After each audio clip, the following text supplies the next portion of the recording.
Hey there, everybody. Welcome to our review of You, Season 3, Episode 7. This, once again, big surprise, everyone. An episode that tried to bring a lot of different ideas together, but did all of them actually fully connect?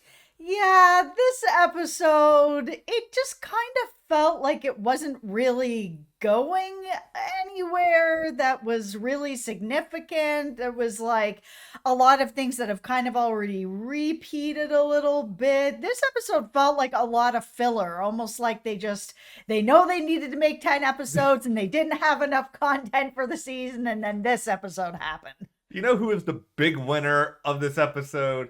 The costume department, because they got to make all the fancy library gala Yep. outfits. Yeah, that was actually a very cool scene. We'll talk about the library. We'll talk about everything that's going on with Joe, Love, Marianne's whatever that is X. Like there's a lot to get into, but of course, hit that subscribe button because every day we are here breaking down an episode of You Season 3. We are starting to get into that home stretch for the finale, so we don't want you to miss any of that.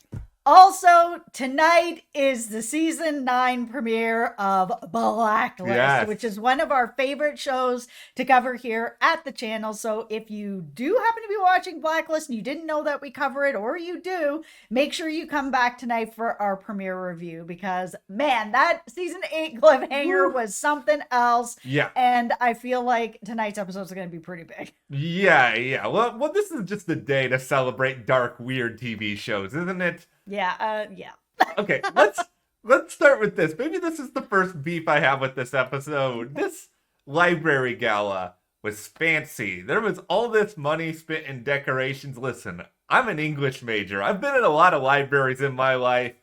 Ain't no library have that kind of money to put something like that on. We would maybe have like a deck of cards just sort of thrown around the room, and that would have been the decor. Unless your ex-husband is Ryan, the Channel 3 nude guy who Joe really tried to derail this guy. He thought maybe if he could get him back addicted to drugs again that he could just kind of unravel him and get custody for Marianne of her daughter by sneaking in some drugs into his shakes, which he didn't know Yeah. were already filled with drugs and that he actually hasn't been clean at all. He's just built up a tolerance to it and he's a functioning addict. This is one of Joe's problems, is that Joe seems to think that nobody else in this world has as many problems as he does, or has the same sort of damage. Like, he thinks he has sort of this bird's eye view of people where he can sort of identify their issues and then try to exploit them. But Joe, occasionally people are as messed up as you, and you just don't know it. This is like how you didn't see what was going on with Love last season because you saw what you wanted to see. Yeah, I feel Joe is slipping. Normally, we've seen this in season 1 and season 2. The Joe, when he does research on someone, he's usually pretty thorough. And he does a better job than he did here with Ryan. And I think part of it is just that he really is juggling too many things. He's trying to Yeah. keep Love happy because she's noticing that things in their marriage not so good anymore. And he's trying to keep this ball in the air over here, and then he's trying to like show Marianne what it could be like if they were a family. He's brought her out, her daughter's there, his son is there, then he's also trying to juggle what's going on with Matthew and all of his creepy weirdness, and then now there's Ryan. So I think he just doesn't have enough time to really do the research that he can when he's on his own.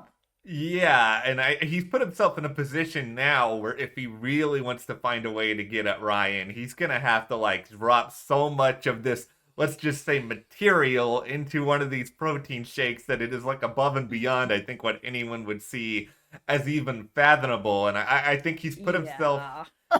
in a spot where Ryan's probably gonna die, right? Yeah, and he's gonna OD. That's what it feels like. That's where we're going, and then it wouldn't be such a stretch then when people looked into it that they'll see that he's been having this every single day as it's been going on. It feels like that's kind of where we're going. Joe hasn't killed anybody in a while, Yeah. so, is it you without the killings? Here's the other problem with this idea, Joe, is that Marianne has already confided in you a lot now about Mhm. some of her issues. She even came to you in this episode and was sort of like, Ryan saw the two of us out there. He's Yeah. gonna use this against me in the custody battle. And if all of a sudden, Ryan just like poofs out of nowhere, he's gone. Marianne's not an idiot. Like she's gonna have some questions, I would think.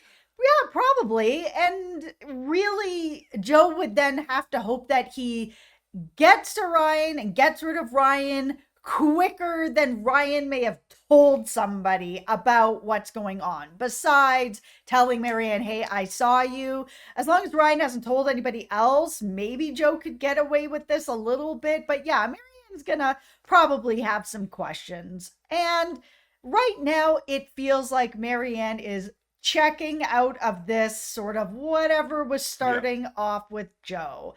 She met Love. She really likes Love. She saw them together at this gala at the library. And for her own sobriety, she said she wants her next relationship to be honest, above board. She doesn't want to do something that's dishonest, hidden, something that could mess around with her sobriety. So she's basically said she's done. This is where Joe, once again, Joe, we're talking to you here.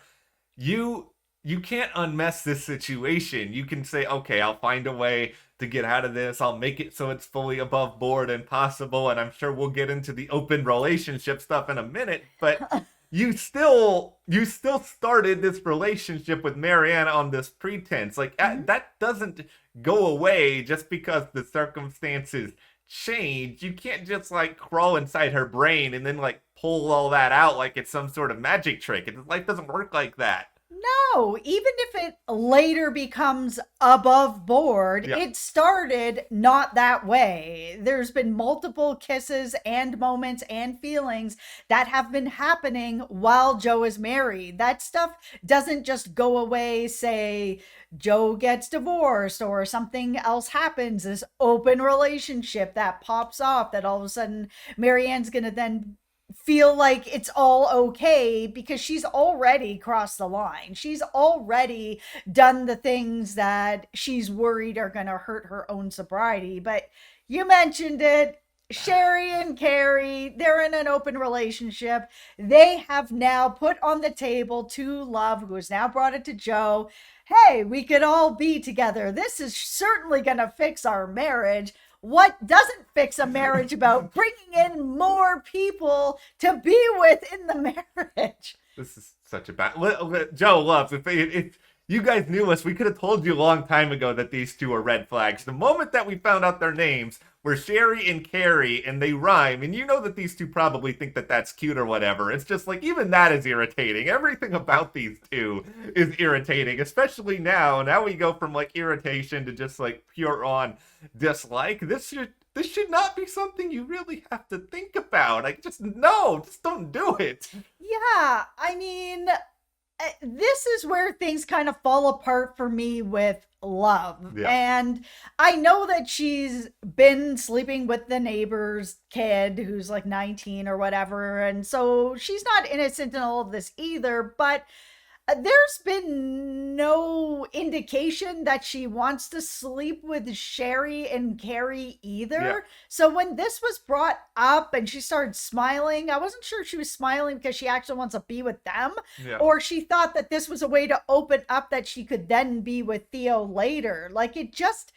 something didn't sit right with it, especially with how Love is feeling about herself. She said it in the episode. I'm feeling, unwanted. I'm feeling unloved. I'm feeling like our marriage just isn't where it needs to be.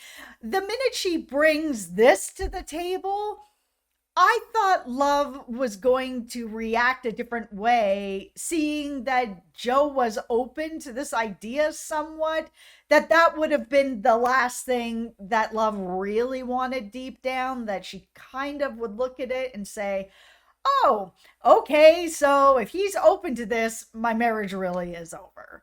Yeah, the thing with love right now is so complicated to me because it is like you said, there's never been any evidence that she wants to be with Sherry and Cary. I mean, we know that she wants to feel like attractive and she wants to feel like, somebody is paying attention to her. So Mhm. maybe on some level she could be flattered that other people are like, "Oh, we would want to have some sort of relationship with you." But I think there's a difference between sort of maybe reacting that way for a split second and then actually like entertaining the idea of it just like full on, because I would think, and I know everything's going on with Theo and all that, but love still loves Joe. Like Joe is still sort of the center of her universe. So I don't see how expanding this universe is really going to help anything, especially when you are with Joe, who already has a bit of a habit of getting obsessed with other people. What if he was with Sherry and he became obsessed with Sherry then?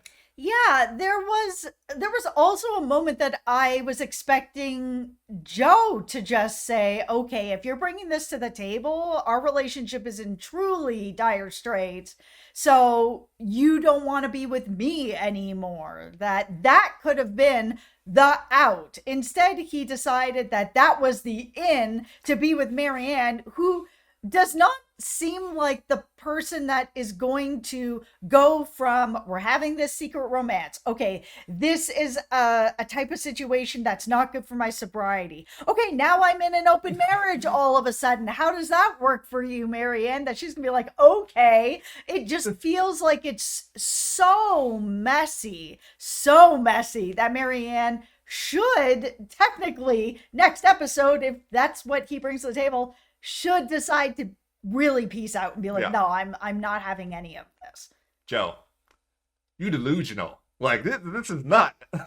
Marianne's in the midst of a custody battle here. How is Marianne gonna think that it looks then if she goes in the midst of a custody battle is then like, yeah, oh, I'm in a relationship with this guy who's married, but it's okay. They have an open relationship. The judge is not gonna look at that and go, oh, this is a nice and stable environment for that. And it's like, I'm not passing judgment here on anybody, but it's like that is what a judge, I believe, would say in that situation. And if I was Marianne, I would have those concerns. Yeah, the thing that I'm not understanding is Joe has a vital piece of information about Ryan, which is Yeah, that he never stopped using. It's in his house. It's part of his shakes every single yeah. day. Can he not get that actual piece of evidence together to be the thing that is allowed then for Marianne to share custody? If he has not stopped using, and that's the thing that he is saying he has done to be able to get full custody, where is that? That is the only thing that is needed at this point. All this other stuff Yeah. is just distractions and messiness that it doesn't feel like the you that I know and love from this show. This episode felt like it was just kind of everywhere and not really where it needed to be, which is just a bit more focus on where Joe is going. Yeah, and that's sort of been a concern that we've had about this season, even going into this episode, was that I get that they're trying to be different. I get that they're not trying to repeat every other season, but it felt like Sure. at this point in season one, season two, we had a little bit more of a specific direction where we could sort of say, okay, these are the key players. This is the key object of Joe's affection. Here's how we're going to get from sort of point A to point B, because we have all this we've talked about and we haven't really even dove into Matthew yet, and we're 14 minutes in, and that's clearly going to be a big part of this season. And I still have to say, I mean, Scott Speedman's a great actor, but it's kind of bizarre to me that they're not really using him very much. Yeah, instead we had this whole story about Love's mom Dottie, who Yeah, thinks that Henry is 40 reincarnated and is feeding him tacos and going and burning down a vineyard, and it's all screen time that is being taken away from what is going on with this Matthew character. It feels like almost like this Matthew character doesn't even need to be here. And I hate saying that yeah, because I like Scott Speedman a lot. And it does feel like there's this huge missed opportunity for us to be with the Matthew character of like, why is he getting this obsessed? Why does he think that this isn't possible, that this setup isn't possible? Why are we not getting deeper into this whole thing? Maybe how he actually felt about Natalie, why he's starting to zero in on Love and Joe as real possible suspects. I would have rather spent my time over at Matthew's house caring about why Matthew really cares this much about this stuff, because there's just not enough time. And we can't sit here and pretend like Matthew, like as soon as Natalie died, like some major light bulb went off on Matthew's head and he was like, okay, now I'm going to start acting sort of a certain way. I know grief can trigger a lot of things, but more than likely there was something off or different about Matthew even before all of this happened, and we don't have enough of a sense of that. And I think that's frustrating because it could have sort of set the stage for him to be more of like a legitimate, interesting adversary. I mean, Love's mom, we know already that she's damaged, and we know already that she, has a tendency to sort of sabotage things. I mean, I didn't necessarily see her saying that, oh, Love killed her first husband, or I'm not saying that, but you can sort of read between the lines. But it's just like in between that and Matthew, neither one of them gets enough opportunity to really like stand in front of the spotlight. I don't think anybody's that surprised at the idea that Love's first husband maybe asked for a divorce and Yeah. maybe she killed him. I mean, we all have been circling the idea that maybe her first husband got killed. I don't think that it's that much of a surprise to Joe, really. He knows what she's capable of, and if Yeah. things are not going well, or who knows what reason she could have killed, maybe he asked her to. If he said, I was sick and I don't want to get sicker, I need help, sort of thing, that maybe Love would have done that. Could have been the divorce. Maybe she didn't kill him. But at the same time, I don't think that Joe completely dismissed the idea Mm-hmm. that she could have done this and that this was a thing. I think if you're Joe in this situation, I think you obviously need to take heed of what Love's mother is saying here, but also still understand that she can be an unreliable narrator, that she may be Yes. telling him a part of the story, maybe not the full complete story. But like you said, Joe Yeah. knows that Love's capable of this already, so he still needs to keep his focus somewhere else as well. Yeah, I think that the purpose of them actually just putting this out there and to Joe is not to let him know that Love is capable of this. Of course, he Yeah. already knows it. I think that it's more so to let him know that divorce isn't an option for him. So if he's going to get out of this, he's either got to make it so that Love wants to leave and that she's okay to let Joe go, or Love is gonna have to Yeah. get killed. There's not a lot of It options just here. no, it really feels like this is where we're headed. Love, you're in danger. Let's just say that right now. They're not obviously going to kill Joe because this is his show, so. Well, I would say that it would be kind of an interesting flip, and I know that not everyone would be happy with this, but this show does like to make sure that, to expect the unexpected for all you Big Brother people out there. But wouldn't it be interesting if Love ended up killing Joe at the end of this, and now we're moving into Love's story because she is very similar to him, that then she could be doing stuff like this and we could be following her story instead. It would be a huge risk to take Yeah. a swing like that, but this show isn't afraid to take big risks. It's true. It would at least be interesting. Like I would not be mad at that if it was an opportunity to have things be fresh. Well, yeah, because I mean, how many times can we watch Joe sort of have that same story? Because he has had it, which is he falls for a girl, the girl falls for him, doesn't know what he's capable of, and then it all goes sideways. We've seen this story rinse and repeat a lot over the past 3 seasons, and we're about to watch it happen again with Marianne. So, could it be a cool twist where Love kills Joe and now we're following Love's twisted love stories? I mean, that could be fun. Easy title for it. You Season 4, a love story. Oh, There we go. There we go. Okay, all right. Well, love story. let us know what you guys thought about You Season 3, Episode 7. How do you think this season compares to the first two? Let us know. Give us a like, subscribe to the channel. Also, like Jess said earlier, we have all sorts of coverage of the Blacklist later. Take a look at that, and we'll see you here next time.